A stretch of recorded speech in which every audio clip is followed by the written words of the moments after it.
ഈ ഇക്കുറി തദ്ദേശ തെരഞ്ഞെടുപ്പിൽ വളരെ കാര്യമായിട്ട് കാത്തിരിക്കുന്ന ഒരു കാര്യം തിരുവനന്തപുരത്ത് ഒരു ഭരണമാറ്റം ഉണ്ടാകുമോ, തിരുവനന്തപുരത്തിനൊരു ശാപമോക്ഷം കിട്ടുമോ എന്നുള്ളതാണ്.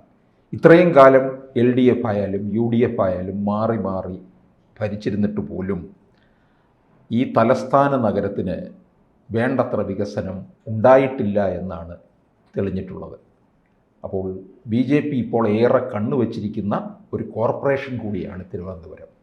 മാറ്റം ഉണ്ടായാൽ തിരുവനന്തപുരം വളരും. പ്രതീക്ഷ നോക്കാം. പക്ഷേ അതിൽ എങ്ങനെയാണെന്ന് വെച്ച് കഴിഞ്ഞാൽ എനിക്ക് ഈ തദ്ദേശ തിരഞ്ഞെടുപ്പ് എന്ന് പറയുമ്പോൾ ഓഫ് കോഴ്സ് ഈ തിരുവനന്തപുരം എല്ലാ മീഡിയ അറ്റൻഷനും കിട്ടുന്ന ഒരു പ്ലേസായി മാറിയെന്ന് വെച്ച് കഴിഞ്ഞാൽ ഏറ്റവും ഐക്കൺസ് ആയിട്ടുള്ള ആൾക്കാരെ പിടിച്ച് നിർത്തിയിട്ടുണ്ട് അല്ലേ. ഇപ്പം കോൺഗ്രസിൻ്റെ ആയിക്കോട്ടെ, ഇതിന് മുന്നിൽ കോൺഗ്രസ്സിൽ അങ്ങനെ കണ്ടിട്ടില്ല. യങ്സ്റ്റേഴ്സിനെയും കുറേ നല്ല ശബരി ഫോർ എക്സാമ്പിൾ നമ്മൾ പറയുകയാണെങ്കിൽ കാർത്തികേയൻ സാറിൻ്റെ മകൻ ശബരി. അപ്പോൾ ശബരി എന്നൊക്കെ പറയുമ്പോൾ MLA ആയിരുന്ന ഒരാൾ ഒരു കൗൺസിലർ എന്നുള്ള മേയർ എന്നുള്ള ഇതിൽ തന്നെയാണ്. പക്ഷേ ജയിക്കുമോയെന്ന് അറിയില്ല. കാരണം നമ്മുടെ കയ്യിൽ ഇപ്പോൾ 10 സീറ്റ്സൊക്കെ കോൺഗ്രസ്സിന് മൊത്തത്തിലുള്ള ഒരു സമയത്തൊക്കെ എനിക്കൊണ്ട് കോർപ്പറേഷൻ ഇതിൽ ഒരു സമയം കഴിഞ്ഞ ശേഷം ഒരിക്കലും മേയർ സ്ഥാനത്തേക്കൊന്നും കോൺഗ്രസിലേക്ക് വരാൻ പറ്റിയിട്ടില്ല എന്ന് തോന്നുന്നുണ്ട്. തിരുവനന്തപുരത്തേക്ക് വല്ലാണ്ട് അങ്ങ് താഴേക്ക് പോയിട്ടുണ്ട്. ഒരു സമയം അങ്ങനെ അല്ലായിരുന്നു. പക്ഷെ പിന്നീട് എപ്പോഴും അവരുടെ കയ്യിലാണ് ഇരുന്നത്. അവിടെയാണ് BJP ഭയങ്കരമായിട്ട് കയറി. അതിൽ 2-3 കാര്യങ്ങളുണ്ട് സാർ തോന്നിയിട്ടുണ്ട് എന്തുകൊണ്ട് കോൺഗ്രസ് താഴേക്ക് പോയി. നമുക്ക് പരിശോധിച്ച് നോക്കിക്കഴിഞ്ഞ് കഴിഞ്ഞാൽ പലപ്പോഴും തോന്നിയിട്ടുണ്ട്. ഇപ്പോൾ ഞങ്ങളുടെ ഒരു ഏരിയയുടെ കാര്യം തന്നെയാണെങ്കിൽ എടുക്കുക. അപ്പം ഞാനൊക്കെ എന്ന് പറയുമ്പോൾ നന്ദൻകോടാണ്. അപ്പം നമ്മൾ പൊളിറ്റിക്സ് ഈ തദ്ദേശ തെരഞ്ഞെടുപ്പുകളിലെങ്കിലും ജനങ്ങൾ അധികം പൊളിറ്റിക്സ് ഭയങ്കരമായിട്ട് നോക്കില്ല. സ്വന്തം വാർഡിൽ അല്ലെങ്കിൽ സ്വന്തം ഏരിയയിൽ ആര് വികസനം ചെയ്തു അല്ലെങ്കിൽ ആരെ വിളിച്ചു കഴിഞ്ഞാൽ അവർ ഓടിയെത്തുന്നു, അങ്ങനെയുള്ള ആൾക്കാർക്കായിരിക്കും പൊതുവെ. അങ്ങനെയാണല്ലോ ലോക്കൽ ബോഡീസിൽ പൊതുവെ ഭയങ്കര ട്രൂ ആയിട്ട് അങ്ങനെ പൊളിറ്റിക്സ് എന്ന് പറഞ്ഞൊന്നും സാധാരണ ജനം നിൽക്കത്തില്ല. അങ്ങനെയാണ് എൻ്റെ ഒരു അനുഭവം. പക്ഷേ തിരുവനന്തപുരത്തിന് അല്പം വ്യത്യാസമുണ്ട് കാര്യങ്ങൾ. കാരണം എന്ന് പറഞ്ഞാൽ തിരുവനന്തപുരത്ത് ഇപ്പം 101 വാർഡുകളുണ്ട്. ഈ 101 വാർഡുകൾ എന്ന് പറയുന്നതും തിരുവനന്തപുരത്തിൻ്റെ ഒരു വലിപ്പമാണത് കാണിക്കുന്നത്. അപ്പം ഇതിനകത്ത് മുഴുവൻ വേണ്ട തരത്തിലുള്ള വികസനം ഉണ്ടാകണമെന്നുള്ളതാണ്. ഇതൊരു പൈതൃക നഗരം കൂടിയായി മാറണം. പ്രത്യേകിച്ച് ശ്രീപത്മനാഭസ്വാമി ക്ഷേത്രം, ആറ്റുകാൽ ക്ഷേത്രം, ഇതൊക്കെ സ്ഥിതി ചെയ്യുന്ന തലസ്ഥാന നഗരിയാണ്. ഇവിടെ മൊത്തത്തിലൊരു നമ്മൾ അറിയാമല്ലോ, എത്രയോ കാലം കൊണ്ട് പറയുകയാണ് ഈ മെട്രോ തന്നെ. ഇപ്പോഴാണ് അതിനൊരു ചെറിയ ഒരു ഉണർവ് വന്നിട്ടുള്ളത്. അതൊരു കളക്റ്റീവ് എഫേർട്ടാണ്. ട്രിവാൻഡ്രം എന്ന് പറയുമ്പോൾ എനിക്ക് തോന്നിയിട്ടുണ്ട് ഇപ്പം മാറി മാറി അങ്ങോട്ടും ഇങ്ങോട്ടും കോർപ്പറേഷൻ ആയിക്കോട്ടെ അടിയും വീഡിയോയായിട്ട് നിൽക്കണേക്കാളും ഇതൊരു ട്രിവാൻഡ്രം നന്നാവണം എന്ന് എല്ലാ കൗൺസിലേഴ്സും ഒരു കളക്റ്റീവ് എഫേർട്ട് എടുക്കണം. അതാണ് ശരിക്കും നമുക്ക് വേണ്ടത്. പക്ഷേ നമ്മുടെ ഇവിടെ നിർഭാഗ്യവശാൽ നമ്മുടെ പൊളിറ്റിക്സ് എന്ന് പറഞ്ഞു കഴിഞ്ഞാൽ അവിടെ കയ്യിൽ ഭരണമിരിക്കുമ്പോൾ നമ്മളെപ്പോഴും ഇപ്പുറത്തെ സൈഡിലുള്ളവർ എതിർത്തുകൊണ്ടിരിക്കുക, അങ്ങനത്തെ ഒരു രീതിയിലാണ് പ്രവണത കാണുന്നത്. അല്ലെ, ഓരോ വാർഡിൻ്റെ ആണെങ്കിൽ ഇപ്പോൾ ഓരോ വാർഡിലും കൗൺസിലേഴ്സ് നമ്മൾ പറയുന്നുണ്ട്. പല വാർഡുകളുടെ അവസ്ഥ എന്ന് പറയുമ്പോൾ ഭയങ്കര ശോചനീയമാണ്. പ്രത്യേകിച്ച് റോഡുകൾ നമുക്കറിയാം. കമലേശ്വരം അവിടെയൊക്കെ നമ്മൾ എന്താ കണ്ടിട്ടുള്ളത്, മഴ വന്നു കഴിഞ്ഞാൽ എല്ലാം ഇതാണ്. അപ്പം ഞങ്ങളുടെ ഇപ്പോൾ അവസ്ഥ തന്നെ പറയാം. നന്ദൻകോട് ഞങ്ങളുടെ റോഡൊക്കെ പൊളിഞ്ഞു കിടക്കും. ഞങ്ങൾക്ക് ഒരു കൗൺസിലർ പോലും ഇല്ലായിരുന്നു. റീന എന്ന് പറഞ്ഞൊരു കുട്ടിയായിരുന്നു. വന്നിട്ട് ജയിച്ചിട്ട് പോയി, CPMൻ്റെ ആണ്. പിന്നെ കണ്ടിട്ട് പോലും ഇല്ല, കാരണം കുറേ നാളുകളായിട്ടില്ല. പിന്നെ ഡയറക്റ്റ്ലി മേയർ ആര്യയുടെ ഒരു ഇതിലാണ് വരിക. പക്ഷേ ഇതിന് മുമ്പ് ഞങ്ങൾക്ക് കൗൺസിലർ ഉണ്ടായിരുന്നു, പാളയം രാജനാണ്. അദ്ദേഹം എന്ന് പറയുമ്പം ഓരോ വീടുകളിലും ചെന്നിട്ട് ആൾക്കാരുമായിട്ട് സംസാരിച്ച്, പാർട്ടി പോലും ഇല്ല, കോൺഗ്രസിൻ്റെ അല്ല LDFൻ്റെ ഒപ്പം നിൽക്കണം ഇതാണ്. അപ്പോൾ ഇപ്രാവശ്യമാണെങ്കിലും അത് ഷുവറാണ്. കാരണം ആരോട് ചോദിച്ചു കഴിഞ്ഞാലും പുള്ളിക്കാരൻ അത് ഷുവറാണെന്ന് നമ്മുടെ റെസിഡൻസ് അസോസിയേഷൻ തൊട്ട് എല്ലാവരും സമ്മതിക്കുന്ന ഇതാണ്. അപ്പോൾ എന്തുകൊണ്ട് നമ്മളിപ്പോൾ സംസാരിച്ചുകൊണ്ടിരുന്നത് എന്തുകൊണ്ട് കോൺഗ്രസിന് ഒരു ആധിപത്യം പോയെന്ന് പറഞ്ഞു കഴിഞ്ഞാൽ ഇത് തന്നെയാണ്. ഞങ്ങളുടെ ഒരു ഏരിയയിൽ ഒരു കോൺഗ്രസ് ആരൊക്കെയാണ് ഉള്ളതെന്ന് പോലും അറിയില്ല. അവിടെ ശരിക്കും പറഞ്ഞാൽ ഇപ്പോൾ നന്ദൻകോട് നോക്കിക്കഴിയുമ്പോൾ അല്ലെങ്കിൽ ഞങ്ങളുടെ ഒരു ഏരിയ നോക്കിക്കഴിഞ്ഞാൽ BJPക്ക് ഭയങ്കര ഗ്രോത്താണ്. ഗ്രോത്ത് ഇൻ ദ സെൻസ് അവിടുത്തെ ലോക്കലായിട്ടുള്ള ആൾക്കാർ വരെ നിങ്ങളുടെ കുറേ ബ്രാഞ്ചസിലെ ആൾക്കാരൊക്കെ ഉണ്ടാവുമല്ലോ, എനിക്ക് വ്യക്തമായിട്ട് അങ്ങനെ അറിയില്ല ഓരോ കാര്യകർത്താവോ അങ്ങനെ ഓരോ ഏരിയയിൽ. ഞങ്ങൾക്ക് എനിക്ക് കോൺഗ്രസിൻ്റെ ആകുമ്പോൾ നമുക്കറിയാൻ പറ്റും ഓരോ ഇത്, മറ്റവർക്കാണെങ്കിൽ ബ്രാഞ്ച് അങ്ങനെയൊക്കെ പറയുമല്ലോ. അപ്പം പക്ഷേ അവിടെ ഒരു അനുചേട്ടനാണ് കേട്ടോ ഞങ്ങളുടെയൊക്കെ ഒരു ഏരിയയിൽ. കുഞ്ഞു കാര്യങ്ങൾക്ക് വരെ പുള്ളിക്കാരൻ അവരുടെ ഭരണമൊന്നും അവരുടെ കയ്യിലില്ല, പക്ഷെ വന്ന് കാര്യങ്ങൾ അന്വേഷിക്കും. ഇങ്ങനെ അതായത് ഓരോ വീട് തോറും ഒരു എനിക്ക് പലപ്പോഴും BJPയുടെ ഒരു കാര്യം തോന്നിയിട്ടുണ്ട് എന്ന് വെച്ച് കഴിഞ്ഞാൽ 10 വർഷങ്ങൾക്ക് ശേഷം നമുക്ക് വേണം എന്നുള്ളൊരു പ്ലാനിങ് ഉണ്ടെങ്കിൽ അവരിപ്പോഴേ തുടങ്ങും. പക്ഷെ കോൺഗ്രസ്സിന് അത് കാണാറില്ല. കോൺഗ്രസ്സിന് നാളെ ഇലക്ഷൻ ആണെങ്കിൽ ഒരു പക്ഷേ ഒരു 3 മാസം മുമ്പുള്ളൊരു പ്ലാനിങ് ഒക്കെ ആയിരിക്കും. അതുവരെയും ജനങ്ങളെ ജസ്റ്റ് അങ്ങ് ഞാനിത് പറഞ്ഞ എന്തൊരു ഏരിയ തിരുവനന്തപുരം കോർപ്പറേഷന് BJP പിടിക്കുകയാണെന്നുണ്ടെങ്കിൽ അതിന് മറ്റു ചില നേട്ടങ്ങൾ കൂടി ഉണ്ടാകും. കാരണം കേന്ദ്രം ഭരിക്കുന്ന പാർട്ടിയുടെ സംസ്ഥാന ഘടകമാണ് ഇവിടെ അധികാരത്തിലേക്ക് വരുന്നതെന്നുണ്ടെങ്കിൽ പ്രത്യേകിച്ച് തിരുവനന്തപുരത്തിന് വലിയൊരു മാസ്റ്റർ പ്ലാൻ തന്നെ രാജീവ് ചന്ദ്രശേഖർ മുമ്പ് പറയുകയും ചെയ്തിട്ടുള്ളതാണ്. അപ്പോൾ അത് പ്രതീക്ഷയാണ്. കാരണം നമ്മളിപ്പോൾ ട്രിവാൻഡ്രം എന്ന് പറയുമ്പോൾ ഇത്രയും സാറ് പറഞ്ഞ പോലെ ഇത്രയും പൈതൃകമായിട്ടുള്ള ഒരു നഗരം അല്ലേ, ഏത് രീതിയിൽ നോക്കിക്കഴിഞ്ഞാലും തിരുവിതാംകൂർ രാജവംശം ഇവിടെ ഈ ട്രിവാൻഡ്രത്ത് എന്തുണ്ടെങ്കിലും എന്താണ് ജനാധിപത്യത്തിൻ്റെ ഇതല്ല. ഇവിടെ ട്രാവൻകൂർ അവർ ഉണ്ടാക്കി വെച്ചിട്ടൊക്കെ ഉള്ളൂ നമുക്കുള്ളൂ. അത് നമ്മുടെ ഡ്രെയിനേജ് സിസ്റ്റം തൊട്ട് നോക്കിക്കഴിഞ്ഞ് കഴിഞ്ഞാൽ രാജാവിൻ്റെ കാലത്ത് അവരുണ്ടാക്കി വെച്ചിട്ടുള്ളത് നമുക്കുണ്ട്. അതല്ലാണ്ട് നമുക്ക് എന്തെങ്കിലും നേട്ടങ്ങൾ ഉണ്ടായിട്ടുണ്ടോ? മ്യൂസിയം തുടങ്ങി ശരി, വിനോദസഞ്ചാര മേഖലയൊക്കെ നമ്മൾ മ്യൂസിയത്ത് പോകുന്നുണ്ട്. ആരുണ്ടാക്കിയത്? നക്ഷത്ര ബംഗ്ലാവ്. ഇങ്ങനെ നോക്കിക്കഴിഞ്ഞ് കഴിഞ്ഞാൽ അന്ന് രാജഭരണ കാലത്തുള്ള കാര്യങ്ങൾ സെക്രട്ടേറിയറ്റ് കൊണ്ട് അതേ ഉള്ളൂ. ശരിക്കും ഭരിച്ച് നശിപ്പിച്ചൊരു നഗരമാണെന്ന് എനിക്ക് പറയാൻ പറ്റും. നമ്മുടെ ഏറ്റവും വലിയ സങ്കടം ഉള്ളൊരു കാര്യം എന്ന് പറയുമ്പം ആമയിഴഞ്ചാൻ തോട്. തീർച്ചയായും നമ്മൾ സംസാരിക്കും പാർവതി അകത്തൂടെ ഒഴുകുന്ന ഏറ്റവും നമ്മൾ പറയുന്നത് രോഗാണുക്കൾ വായിച്ചു കൊണ്ട് പോകുന്ന ഒരു തോട് നഗര ഹൃദയത്തിൽ കൂടെ പോയിട്ട് ഒരു പാർട്ടിക്ക് ഒന്നും ഭരണം കോൺഗ്രസിൻ്റെ കയ്യിൽ കേന്ദ്രം തൊട്ടിരുന്ന സമയത്തൊന്നും ചെയ്തിട്ടില്ലായിരുന്നു എന്നുള്ളതാണ് സത്യസന്ധമായിട്ടുള്ളൊരു വസ്തുതയാണ്. പാർവതി പുത്തനാർ എന്ന് ആലോചിക്കണം. നമ്മുടെ ഇവിടം തൊട്ട് കണക്ട് ചെയ്തിട്ട് വലിയൊരു ഇതായിരുന്നു കൊല്ലം വരെ. ഇപ്പോൾ കൊല്ലത്തൊക്കെ ഭയങ്കര മാറ്റമുണ്ട്. അവർക്ക് അവർ വാട്ടർ അവർ തുടങ്ങിയിട്ടുണ്ട്. അവർക്ക് ഭയങ്കര ടൂറിസം വരെ വെള്ളവുമായിട്ട് ബന്ധപ്പെട്ട്. നമുക്കൊരു ആക്കുളം, ഈ പങ്ങായിൽ പിടിച്ചുള്ള ആക്കുളം എത്ര പ്രാവശ്യം നവീകരിച്ചു വീണ്ടും അത് ഫ്ലോപ്പ് ആവും ഇല്ലേ? നമുക്കിപ്പോൾ അങ്ങനെ പോലും ചെയ്യാൻ പറ്റാത്തൊരു വളരെ സങ്കടകരമായിട്ടുള്ള ഒരവസ്ഥയാണ്. അപ്പോൾ സത്യമാണ് ഞാനൊക്കെ പറയുന്നത് വെച്ച് കഴിഞ്ഞാൽ ഇവിടെ ഒന്നും രാഷ്ട്രീയം ഒന്നും നോക്കില്ല, വികസനം ആര് കൊണ്ടുവരുന്നു? നിങ്ങൾക്ക് പ്രതീക്ഷയുണ്ടോ? ഇപ്പോൾ സാറ് പറഞ്ഞല്ലോ, ഇപ്പോൾ BJP നിന്നു കുറേ 10-30 വാർഡുകളും കൊണ്ട് ഓൾറെഡി അവർക്ക് ഉണ്ടായിരുന്നെന്ന് തോന്നുന്നുണ്ടല്ലേ ഇപ്പോൾ.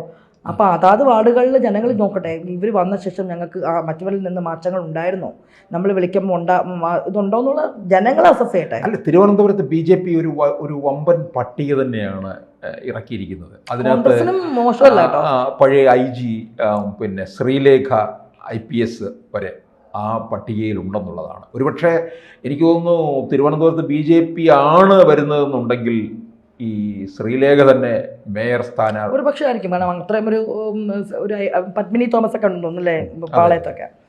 ശ്രീലേഖയെ പോലെ ഒരു വ്യക്തിയൊക്കെ ആകുമ്പോഴേക്കും അല്ലാണ്ട് ഒരു വേറെ കൗൺസിലറായിട്ട് തിരുവനന്തപുരം നഗരത്തെ അറിയാം തീർച്ചയായിട്ടും. പക്ഷേ ഇവർ തന്നെയാണ് പണ്ടൊരിക്കൽ എനിക്ക് ഓർമ്മയുണ്ട്. ശ്രീലേഖ എന്ന് പറയുമ്പോൾ എൻ്റെ മനസ്സിലോടി വരുന്നൊരു കാര്യമുണ്ട് കേട്ടോ. അച്ചുകാൽ ആ സമയത്ത് ഒരു കുത്തിയോട്ട വിവാദം പുള്ളിക്കാരത്തി അറിയാതെ ഒരു കാര്യം പറഞ്ഞിട്ടുണ്ടായിരുന്നു. അതൊക്കെ അന്ന് കുറേ വിശ്വാസികൾക്ക് ഉള്ളിൻ്റെ ഉള്ളിൽ ഒരു വിഷമമൊക്കെ ഉണ്ടായിരുന്നു. സത്യം നമുക്കൊക്കെ തോന്നിയ ഒരു കാര്യം തന്നെയാണ്. ഓക്കെ, പൊളിറ്റിക്സിലെല്ലാം അങ്ങനെയാണ്. ഇന്ന് പറയണത് നാളെ വിഴുങ്ങും, നാളെ പറയുമ്പോൾ മറ്റൊന്ന് പറയുമ്പോൾ നമുക്ക് നോക്കിയിട്ട് കാര്യമില്ല. ഇപ്പോൾ ഓക്കെ, കോട്ട അവരുടെ കയ്യിലാണ്. രാജീവ് ചന്ദ്രശേഖരനെ പോലെ ഒരു പ്രോമിനൻ്റ് ആയിട്ടുള്ള ഒരു വ്യക്തി ഇപ്പോൾ BJPയുടെ പ്രസിഡൻ്റാണ്. അതോടൊപ്പം തന്നെ പക്ഷെ പറയണം, ഈ രാഷ്ട്രീയം കയ്യിൽ കിട്ടിക്കഴിയുമ്പോൾ കൗൺസിലേഴ്സ് ആയിക്കോട്ടെ, അതിൻ്റെ അകത്തും ഇടയ്ക്കെങ്കിലും BJP കാണിക്കുന്ന ചില കാര്യങ്ങളും കൂടെ. അതിലാവുന്ന തിരുമല അനിലിൻ്റെ ഭരണം അത് വളരെ സങ്കടകരമായിട്ടുള്ളൊരു അവസ്ഥ തന്നെയായിരുന്നു അല്ലേ? ഭരണമൊക്കെ ഉണ്ടായിരുന്ന സമയത്ത് കൂടെ അങ്ങനെ അതും ആ ഒരു കാര്യങ്ങളൊക്കെ പറയണം. ഞാൻ പറഞ്ഞു വെച്ചാൽ പൊളിറ്റിക്സിലൊന്നും ഫെയർ ആയിട്ടുള്ള കാര്യങ്ങളൊന്നുമില്ല. ഈ ലോക്കൽ ബോഡിയിൽ ആർക്കെങ്കിലും ഉപകാരം, ജനങ്ങൾക്ക് വിളിച്ചാൽ ഓടി വരുന്ന ആരുണ്ടോ അവർക്ക് വോട്ട് കൊടുക്കണം എന്നാണ് പറയാനുള്ളത്. കാരണം ഇവിടെ ആര് ഭരിച്ചു കഴിഞ്ഞാലും പാവപ്പെട്ടവൻ്റെ അവസ്ഥ വളരെ പരിതാപകരമാണ് സർ. ഞാനിത് മനസ്സിലാക്കണമെന്ന് വെച്ച് കഴിഞ്ഞാൽ നമ്മൾ ദിവസവും സ്ട്രീറ്റിൽ ഫുഡായിട്ട് പോകുന്നുണ്ട്. പാവപ്പെട്ട മനുഷ്യരുടെ വീടുകളിൽ കൊണ്ടുവന്ന് കിഡ്സ് നമ്മുടെ സ്കൂൾ ഗ്രൂപ്പ് അങ്ങനത്തെ രീതിയിൽ കൊടുക്കുന്നുണ്ട്. നമുക്കറിയാം ഓരോ ഏരിയയിൽ ചില പറയും അവിടെ ഒരു കൗൺസിലർ ഉണ്ടോ എന്ന് ചോദിച്ചാൽ ചില സ്ഥലത്ത് കൗൺസിലർ ഉണ്ട്, ഉപകാരം ഇല്ല എന്നുള്ള രീതിയിൽ കേട്ടിട്ടുണ്ട്. അപ്പോൾ ഞാനൊക്കെ എപ്പോഴും പറഞ്ഞാൽ ആര് വിളിച്ചാലും ഓടി എത്തും. ഒരു മനുഷ്യനുണ്ട്, ഞാൻ എൻ്റെ വാർഡിലൊരു മനുഷ്യൻ ഇത്ര നമുക്കറിയാം. ഇപ്പോൾ അതിദരിദ്രരുടെ ലിസ്റ്റ് വന്നു കഴിഞ്ഞപ്പോൾ എത്രയോ മനുഷ്യർ ഇവിടെ ലിസ്റ്റിൽ എന്താ പറയും, പിണറായി സർക്കാർ ദരിദ്രം ആരുമില്ലാന്ന്. ഈ എല്ലാ ദിവസവും പോകണം, പലയിടത്തായിട്ട് പോകണം. എനിക്കറിയാം ഈ തിരുവനന്തപുരം നഗരത്തിൽ എത്ര പേര് മനുഷ്യർ മരുന്നിന് കിടന്ന് കരയുന്നുണ്ട്, വ്യക്തമായിട്ട് അറിയാവുന്ന കാര്യമാണ്. അപ്പോൾ അവിടെയൊക്കെ ലോക്കൽ ബോഡീസിൻ്റെ അതായത് കൗൺസിലർ, വാർഡ് മെമ്പേഴ്സിനൊന്നും ചെല്ലാറ് പോലും ചില സമയങ്ങളിലില്ല. അപ്പം ഞാൻ ഈ ഒരു തദ്ദേശ തെരഞ്ഞെടുപ്പിൽ കൂടുതലും പൊളിറ്റിക്സിനേക്കാളേറെ ജനങ്ങൾക്ക് ഒരു വിളിച്ചു കഴിഞ്ഞാൽ എൻ്റെ അടുത്ത് വരും, അല്ലെങ്കിൽ ഒരു ആവശ്യം വന്നു കഴിഞ്ഞാൽ ഓടി വരും എന്നും ആരെ പ്രതീക്ഷയുണ്ടോ അവർ പോട്ടെ. പിന്നെ സാറ് പറഞ്ഞ പോലെ ഇവർ അപ്പുറത്തും ഇപ്പുറത്തും കുറേ നാളുകളായിട്ട് ഭരിച്ചു. തിരുവനന്തപുരം പോലൊരു പൈതൃകം നേരത്തെ ശ്രദ്ധിക്കേണ്ട രീതിയിൽ ശ്രദ്ധിച്ചിട്ടില്ല. ഭരണം മാറട്ടെ. നമ്മൾ പറഞ്ഞിരുന്നല്ലോ 60 വർഷത്തോളം കോൺഗ്രസ് ഭരിച്ചിരുന്നിട്ട് ഇപ്പം മോദി സർക്കാർ വന്നപ്പം നേട്ടമാണോ കോട്ടമാണോ എന്നും രാജ്യത്തിൻ്റെ ജനങ്ങൾ തന്നെ അസസ് ചെയ്തുകൊണ്ടിരിക്കുകയാണ് അല്ലേ? ജനാധിപത്യം എന്ന് പറയുമ്പം ജനങ്ങൾ തന്നെയാണ് അസസ് ചെയ്യണം. അപ്പോൾ ഇതിലും 5 വർഷം ഇവർക്ക് കിട്ടിയെന്ന് പറഞ്ഞിട്ട് ഇവിടെ നഷ്ടങ്ങളൊന്നും സംഭവിക്കാൻ പോകുന്നില്ല. BJP ഭരിക്കുമ്പം കൊള്ളാമോ? എന്താണെങ്കിലും അത് ബെനിഫിറ്റ് നാടിന് വേണ്ടിയിട്ടാണെങ്കിൽ ബെനിഫിറ്റ് നാട്, അല്ലെങ്കിൽ ജനങ്ങൾക്കാണെങ്കിൽ ആര് വേണോ ഭരിച്ചോട്ടെ എന്ന് ഉള്ളൊരു ചിന്താഗതിയാണ് എനിക്ക്. കാരണം ആൾക്കാർ ആര് ഭരിച്ചാലും പാവപ്പെട്ട മനുഷ്യർക്ക് ജീവിക്കാൻ പറ്റണം. മനുഷ്യന് മരുന്ന് തൊട്ട് അടിസ്ഥാന പ്രശ്നങ്ങൾ ഒരുപാടുണ്ട്. പൈതൃക നഗരമാണെന്ന് പറഞ്ഞിട്ട് കാര്യമില്ല. ഏറ്റവും കൂടുതൽ പാങ്ങളുള്ളൊരു ഏരിയ കൂടെയാണ്. നമ്മൾ വിചാരിക്കും ട്രിവാൻഡ്രം എന്ന് പറയുമ്പോൾ ഗ്ലാമറസ് സിറ്റിയാണ്, അത്രയും കുറേ ഫ്ലാറ്റ്സ് ഉണ്ട്. ഈ ഫ്ലാറ്റ്സുകൾ കഴിഞ്ഞ് കഴിഞ്ഞാൽ കുറച്ച് ഇതേ നഗരത്തിൽ തന്നെയാണ് ചേരികളുള്ളത്. അത് പലർക്കും അറിയില്ല. പേരുക്കടയൊക്കെ ചെന്ന് കഴിഞ്ഞാൽ സാറിനൊക്കെ അറിയാമായിരിക്കുമല്ലോ, നമ്മുടെ കരിമഠം ആ ഒരു ഏരിയയിൽ പോയാൽ മതി. കോട്ടയ്ക്കകത്ത് തന്നെ നമ്മൾ ആ അമ്പലവുമായിട്ട് ബന്ധപ്പെട്ടുള്ള ഏരിയ കഴിഞ്ഞ് കുഞ്ഞു കുഞ്ഞു വഴികൾ, കുഞ്ഞു കൂട് വഴികൾ ചെല്ലണം. മനുഷ്യർക്ക് മരുന്നില്ല, ഭക്ഷണമില്ല, അങ്ങനെ എത്ര മനുഷ്യർ. പക്ഷെ നമ്മളത് കാണുമ്പോൾ നഗരത്തിൻ്റെ പ്രൗഢി, കവടിയാറിൻ്റെ കുറച്ച് ഇത് ലൈക്ക് ടെക്നോ സിറ്റി അങ്ങനത്തെ ഇത് അവർ റിച്ച് ഇതായിട്ട് മാത്രം കാണുന്നുണ്ട്. പക്ഷെ ഏറ്റവും കൂടുതൽ ദരിദ്രരുണ്ട്. ഒരു പക്ഷേ നമുക്ക് പറയുമ്പോൾ വയനാട് അങ്ങനെയൊക്കെ പറയുമ്പോൾ അവിടുത്തെ ആൾക്കാരുണ്ടെന്ന് പറയാം. നഗരഹൃദയങ്ങളുണ്ട്, പക്ഷെ അത് പലപ്പോഴും ആളുകളുടെ ശ്രദ്ധയിലേക്ക് എത്തിപ്പിക്കുന്നില്ല. അപ്പം ഞാൻ പറയുന്നത് കോൺഗ്രസ്, എനിക്ക് തോന്നുന്നില്ല കോൺഗ്രസ്സിന് എത്രത്തോളം ഇത് കാരണം പറ്റും എന്ന് തോന്നുന്നില്ല. അവരൊരുപാട് യങ്സ്റ്റേഴ്സിന് നിർത്തിയിട്ടുണ്ട്, ദേ ആർ ഫൈറ്റിംഗ് എന്നാണ്. പക്ഷേ ഇതൊക്കെ കോൺഗ്രസ് നേരത്തെ പയറ്റേണ്ട തന്ത്രങ്ങളായിരുന്നു. പണ്ടൊക്കെ കോൺഗ്രസ് എന്ന് പറയുമ്പം ആദ്യമേ നൂലിക്കെട്ടി ഇറക്കിയിട്ട് ശബരിനാഥിനെ പോലെയൊക്കെ ഒരു എഡ്യൂക്കേഷൻ നല്ല വിദ്യാഭ്യാസമുള്ള ഒരാളൊക്കെ കൗൺസിലർ അടിത്തട്ടി തന്നെയാണ് ചെയ്ത് പ്രവർത്തിച്ച് വരേണ്ടത്. ഇത് ഞാൻ പറയാനുള്ള കാര്യം എന്ന് വെച്ച് കഴിഞ്ഞാൽ പലപ്പോഴും ഞങ്ങളുടെയൊക്കെ വാർഡിൽ കോൺഗ്രസിൻ്റെ ആരാണെന്ന് പോലും അറിയില്ല പലർക്കും. കാരണം നമുക്കൊരു കോൺഗ്രസ് എന്തവിടെ ചെയ്യുമെന്ന് ചോദിച്ചാൽ ഞങ്ങൾക്കറിയില്ല, അതാണ് സത്യം. പക്ഷെ അവിടെ നമുക്കറിയാം. ഇപ്പം ഞാൻ എപ്പോഴും എതിർക്കുന്ന ഒരു പാർട്ടിയാണ് കമ്മ്യൂണിസ്റ്റ് പാർട്ടി പല രീതിയിലും. പക്ഷെ അവിടെ ആണെങ്കിലും നമുക്കറിയാം ഈ പാർട്ടിയുടെ ആൾക്കാർ ഇതൊക്കെ ഇവരെയാണ്. ഇവരുടെ ചോദിച്ചു കഴിഞ്ഞാൽ കുറേ കാര്യങ്ങൾ അറിയാൻ പറ്റും. ഇനി ഒന്നുമില്ലാത്ത ഗ്രോത്ത് ഇല്ലാത്തതാണ് ഞങ്ങളുടെ അവിടെ എപ്പോഴും BJPയുടെ ഒരു പാർട്ടി. കഴിഞ്ഞ പ്രാവശ്യവും 3ാം സ്ഥാനമൊക്കെയാണ് പ്രിൻസിയൊക്കെ. പക്ഷേ അവിടെ ഞങ്ങൾക്കറിയാം അനി എന്ന് പറഞ്ഞൊരു വ്യക്തിയുണ്ട് കേട്ടോ, ആ ഏരിയയിലുള്ള പുള്ളിക്കാരനോട് ചോദിച്ചു കഴിഞ്ഞാൽ ചേട്ടാ ഇങ്ങനെ ഒരു പ്രശ്നമുണ്ട്, എന്തെങ്കിലും പ്രശ്നമുണ്ട്, അപ്പം നമുക്കിവിടെ പരിഹാരം ഉണ്ടെന്നറിയില്ല. ഞങ്ങളുടെ അടുത്ത് വന്ന് ചോദിക്കും എന്തെങ്കിലും ആവശ്യമുണ്ടോ, ഇങ്ങനത്തെ കാര്യങ്ങൾ നമ്മുടെ ചോദിക്കും. ഈ കൊറോണ സമയത്തൊക്കെ നമ്മളത് ഭയങ്കരമായിട്ട് അറിഞ്ഞിട്ടുണ്ടായിരുന്നു. കൊറോണ സമയത്തൊക്കെ സത്യത്തിൽ പലപ്പോഴും ഞാനൊക്കെ അപ്പോൾ അമ്മയ്ക്കൊക്കെ ആവശ്യമൊക്കെ വരുമ്പോഴൊക്കെ ഇങ്ങനെ. പക്ഷെ ഞാൻ അന്നേരം എനിക്ക് വളരെ വിഷമം തോന്നിയൊരു സങ്കടകരമായിട്ടുള്ള അവസ്ഥ. ഞങ്ങളൊക്കെ ഒരു കോൺഗ്രസ് ഫാമിലിയാണേ, കോൺഗ്രസിൻ്റെ ആരും ഇങ്ങനത്തെ കാര്യങ്ങളിൽ വന്നിട്ടില്ലായിരുന്നു. അതൊരു വലിയൊരു സങ്കടകരമായിട്ടുള്ള അവസ്ഥയാണ്. നമുക്ക് പറയണമല്ലോ സത്യമായിട്ടുള്ള കാര്യങ്ങൾ. പക്ഷെ ഇപ്പോഴും ഒരു പ്രതീക്ഷ തോന്നുന്നുണ്ട്, യങ്സ്റ്റേഴ്സ് വരുന്നുണ്ട്. പക്ഷേ എനിക്കിപ്പോഴും പറയാനുള്ളതെന്ന് വെച്ച് കഴിഞ്ഞാൽ ഈ പാർട്ടിയിൽ നിങ്ങളിങ്ങനെ വെള്ളപറ്റും അല്ലെങ്കിൽ വസ്ത്രത്തിൽ വെള്ളപറ്റും നോക്കിയിരിക്കുക, ജനങ്ങളിലേക്ക് ഇറങ്ങി പ്രവർത്തിച്ച്. ഞാനൊരു എക്സാമ്പിൾ, ചാണ്ടി ഉമ്മനൊക്കെ ഓരോ വീട്ടിലും കയറി പോയിട്ട് പ്രശ്നങ്ങൾ ഉണ്ടാക്കുമെന്ന് പറയും. ഇപ്പോൾ ശബരിനാഥ് അരുവിക്കരയിൽ നിന്നും, അരുവിക്കരയിലെ ആൾക്കാർക്കൊക്കെ ഭയങ്കര ഇഷ്ടമാണെന്ന് പറഞ്ഞു കേട്ടിട്ടുണ്ട്. അരുവിക്കരയുമായിട്ട് ബന്ധപ്പെട്ടുള്ള തോറ്റു നിന്നിട്ടും ആ ഏരിയയിൽ ആൾക്കാരുമായിട്ടൊക്കെ സമ്പർക്കങ്ങളും ഒക്കെ ഉണ്ട്. അങ്ങനത്തെ ആൾക്കാർ എവിടെയാണെങ്കിലും ജയിച്ച് വരട്ടെ സാർ, അല്ലേ? ഓരോ വീടിലും നേതാവാണെന്നുള്ള ഇതിൽ നിൽക്കാതെ ആർക്ക് വേണോ പ്രശ്നം ഉണ്ടെങ്കിൽ വീട് മലർക്കെ തുറന്നിട്ടിട്ടുള്ളൊരു നേതാവുണ്ടെങ്കിൽ അത് തന്നെയായിരിക്കും പൊതുജനങ്ങൾക്ക് ആവശ്യം. ശ്രീലേഖയെ പോലൊരു മാമൊക്കെ നമുക്ക് ആവശ്യമാണ്. അവിടെ ചില നയങ്ങളും നമുക്കും ചില വിവാദങ്ങളും ഒക്കെ ഉൾപ്പെട്ടിട്ടൊക്കെ ഉണ്ട്, അല്ലേ? നടൻ്റെ കേസും അങ്ങനെ കുറേ കാര്യങ്ങളൊക്കെ ഉണ്ട്. പക്ഷേ ഡെഫിനറ്റ്ലി ഇപ്പോൾ രാജീവ് ചന്ദ്രശേഖർ അല്ലെങ്കിൽ കേന്ദ്രം ഭരിക്കുന്നതായതുകൊണ്ടും രാജീവ് ചന്ദ്രശേഖർ BJPയുടെ ആയതുകൊണ്ടും വികസനം ഉണ്ടാവുകയാണെങ്കിൽ ട്രിവാൻഡ്രം എനിക്ക് വളരെ ആഗ്രഹമാണ്. ഭയങ്കര വിഷമം തോന്നും, ഇത്രയും വലിയൊരു പൈതൃക സിറ്റി നമുക്കുണ്ടായിട്ട് ഇവിടെ എന്തില്ല, എല്ലാം ഉണ്ട്. പക്ഷേ അതെന്തുകൊണ്ട് നമ്മുടെ നശിപ്പിക്കും നമ്മുടെ പൈതൃകം. എനിക്ക് സങ്കടം തോന്നിയൊരു കാര്യം എന്ന് വെച്ച് കഴിഞ്ഞാൽ ശംഖുമുഖത്ത് പോയി കഴിഞ്ഞപ്പോൾ ഒക്കെ ഉണ്ടായിരുന്നു. ശംഖുമുഖത്ത് നമുക്ക് പണ്ട് കയറിയിരിക്കണ ഒരു ഇതൊക്കെ ഉണ്ടായിരുന്നു. അതൊക്കെ സാമൂഹ്യ വിരുദ്ധർ നശിപ്പിച്ചിട്ട് ആരും ചോദിക്കാനില്ല. നമ്മുടെ തിരുവിതാംകൂർ രാജവംശത്തിൻ്റെ കുറേ പൈതൃകങ്ങളുണ്ടായിരുന്നു, കാട് മൂടി ഓരോ സ്ഥലങ്ങളിൽ നശിച്ചു പോവാണ്. ഇവിടെയൊക്കെ എത്രയോ നമ്മൾ മാത്രമാണ് നമ്മുടെ നഗരത്തിൻ്റെ ഈ പൈതൃകം ബാക്കിയുള്ള സ്ഥലങ്ങളിൽ നോക്കണം. അവരെത്ര മനോഹരമായിട്ട് സംരക്ഷിക്കും, അല്ലെ? രാജ്യങ്ങൾ. പക്ഷെ നമുക്ക് നമ്മുടെ പൈതൃകം എന്ന് പറഞ്ഞാൽ ഭയങ്കര പുച്ഛമാണ്. കുറേ പ്രതിമകളുണ്ടാക്കി, പ്രതിമകളുടെ നഗരം കൂടെയാണല്ലോ നമ്മുടെ അത്. കാക്ക വന്നിട്ട് അവിടെ ഇരിക്കാൻ വേണ്ടിയിട്ട് മാത്രം കുറേ പ്രതിമകൾ, ഒരു സംരക്ഷണമില്ല. ഭയങ്കര സങ്കടമാണ്. അപ്പോൾ ഉയരണം നമ്മുടെ നഗരം.